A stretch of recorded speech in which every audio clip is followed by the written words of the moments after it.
Hello friends, welcome back to my channel. ఈరోజు మన ఛానల్లో కేవలం కప్పు గోధుమ పిండితో అప్పటికప్పుడు నిమిషాల్లో అయిపోయే ఈ గుంత పొంగనాల్ని బ్రేక్ఫాస్ట్లా కానీ డిన్నర్లో కానీ తీసుకోవచ్చండి. చాలా బాగుంటాయి. ప్రిపరేషన్ కూడా చాలా ఈజీ అండి. చట్నీతో పని లేకుండా అలా ఉత్తుగానే తినేయచ్చండి. పిల్లలకి స్నాక్స్ బాక్స్లో కూడా పెట్టియచ్చు. చాలా హెల్తీగా ఉంటాయండి. చాలా ఈజీగా కూడా ప్రిపేర్ చేసుకోవచ్చు.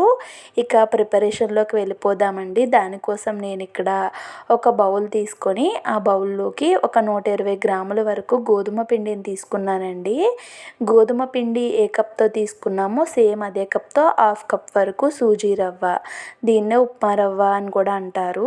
ఇప్పుడు ఒక కప్పు వరకు పెరుగు వేసుకున్నాను. నేను ఇక్కడ గడ్డ పెరుగునైతే వేసుకున్నానండి. మీరు ఒకవేళ మీ దగ్గర ఉంటే మజ్జిగనైనా కూడా వాడుకోవచ్చు. కొంచెం పుల్లగా ఉన్నటువంటి పెరుగునైతే వేసుకున్నాను నేను ఇక్కడ.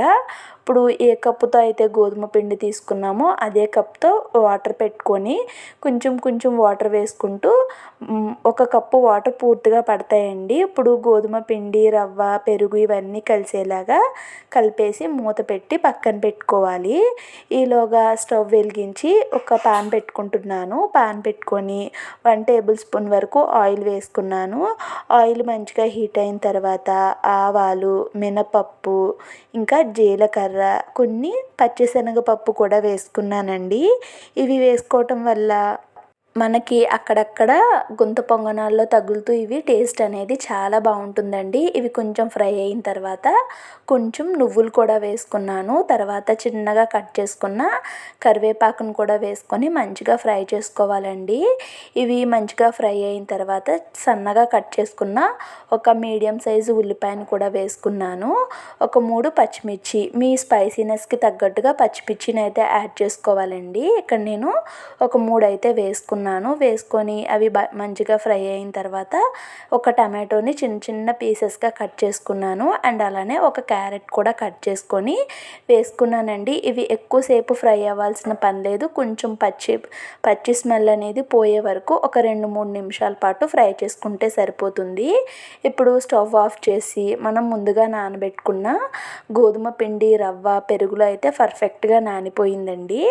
నానిపోయిన తర్వాత దీంట్లోకి అయితే నేను ఇక్కడ కీరాని ఈ విధంగా తురుముకొని కీరాలో వచ్చిన వాటర్తో పాటుగా వేసేసుకుంటున్నానండి. ఈ కీరాని అయితే అస్సలు స్కిప్ చేయకుండా వేసుకోండి. హెల్త్కి చాలా మంచిది. పిల్లలైతే కీరాన్ని తినడానికి ఇష్టపడరు కదండి. అలాంటి వాళ్ళకి ఇలా బ్రేక్ఫాస్ట్లో ఇంక్లూడ్ చేసిస్తే ఇష్టంగా తినేస్తారండి. ఇప్పుడు మనం ముందుగా ఫ్రై చేసుకున్న క్యారెట్ మిశ్రమం ఉంది కదా, దీన్ని కూడా ఈ పిండిలోకి అయితే వేసేసుకుంటున్నాను. ఇప్పుడు కొంచెం ఫ్రెష్ది కొత్తిమీర కూడా వేసుకుంటున్నానండి.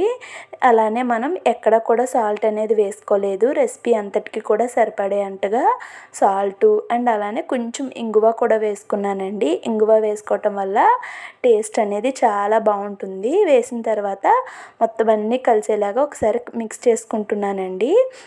ఒకవేళ మీకు కన్సిస్టెన్సీ కొంచెం గట్టిగా ఉంది అనిపిస్తే కనుక కొంచెం వాటర్ అయితే యాడ్ చేసుకోండి. నాకైతే పర్ఫెక్ట్గా ఉంది, అందుకు నేను ఇక్కడ వాటర్ ఏమీ యాడ్ చేసుకోలేదు. తర్వాత స్టవ్ వెలిగించి గుంత పొంగనాల ప్యాన్ అయితే పెట్టుకున్నానండి. కొంచెం కొంచెం ఆయిల్ అయితే వేసుకున్నాను. ఆయిల్ వేసుకున్న తర్వాత ఆయిల్ బ్రష్తో కానీ లేదు అంటే స్పూన్తో కానీ ఈ గుంతలంతటికీ కూడా ఆయిల్ పట్టేలాగా అప్లై చేసుకోవాలండి. ఇలా గుంతలకి ఆయిల్ అప్లై చేసిన తర్వాత ఒక్కొక్క చిన్న స్పూన్ ఏమైనా ఉంటే మీరు చిన్న స్పూన్తో అయినా వేసుకోవచ్చండి. లేదంటే ఇలాంటి ఒక చిన్న గరిటెతో అయినా కూడా కొంచెం కొంచెం తీసుకొని మనం గుంతల్లో అయితే వేసుకోవాలండి. ఇందులో మనం ఎటువంటి వంట సోడా, బేకింగ్ సోడా ఇలాంటివి ఏమీ కూడా వాడలేదండి.